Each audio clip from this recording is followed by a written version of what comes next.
চারিদিকে শুধু হুমায়ুন কবির হুমায়ুন কবির আর হুমায়ুন কবির। হুমায়ুন কবির আলোচনায় সমালোচনায় মানে মিডিয়াতে সব জায়গায় শুধু হুমায়ুন কবিরকে নিয়ে সবাই পড়ে আছে। আমার প্রশ্ন হলো, এইরকম হুমায়ুন কবিরের মতো বক্তব্য কি এই প্রথম হলো? হুমায়ুন কবির যে বক্তব্য দিয়েছে যে মুসলমানদেরকে নিয়ে মাঠে নেমে যাবে, এই বক্তব্যর আমি একবার নয় 100 বার বিরোধী করছি, আমি বিরোধ করছি। আমি এটা হুমায়ুন কবিরকে সাপোর্ট করছি না, কিন্তু দোষটাকে দোষী বলতে হবে, হোক সে হুমায়ুন করুক আর অন্য কেউ করুক। কেউ যদি বলে যে মুসলমানদেরকে নিয়ে মাঠে নেমে যাব, সেটা যেরকম অন্যায়, আবার এই সম্প্রীতির দেশে কেউ আবার যদি বলে যে হিন্দুদেরকে নিয়ে মাঠে নেমে যাব, সেটাও কিন্তু সমান অন্যায়। আগে আপনারা এই দুটো ভিডিও ক্লিপ দেখুন আর এটা কমেন্টে বলুন যে এই দুটো ভিডিওর মধ্যে কোনো পার্থক্য আছে কিনা।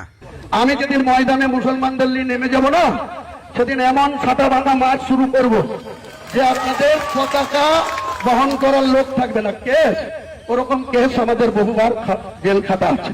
হিন্দুরা মাঠে নামে এই মুসলিমদের বাংলাদেশে পালাতে হবে, কেউ এখানে থাকতে পারবে না।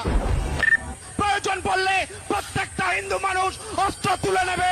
এবার বলুন, এই যে দুটো বক্তব্য শুনলেন, এই দুটোর মধ্যে কোনো কি পার্থক্য আছে? কোনো কিন্তু পার্থক্য নেই। হুমায়ুন কবির যতটা দোষ করেছে, এও কিন্তু ততটাই দোষ করেছে, ততটা অন্যায় করেছে। কিন্তু মিডিয়াগুলো তখন কিন্তু ওই নেতার কাছে যায়নি, এখন কিন্তু হুমায়ুন কবিরের পিছনে পড়ে গেছে। মিডিয়াগুলোর কিন্তু সব জায়গায়, যেখানে এরকম হবে সব জায়গায় কিন্তু যাওয়া দরকার।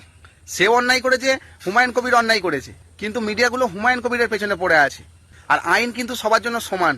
আর এই দেশ, এই সমাজ তখনই বদলাবে যখন এই মিডিয়াগুলো দালালি না করে নিরপেক্ষভাবে কাজ করবে, নিরপেক্ষভাবে কথা বলবে। তাহলে কিন্তু এই দেশ, এই সমাজ বদলাবে।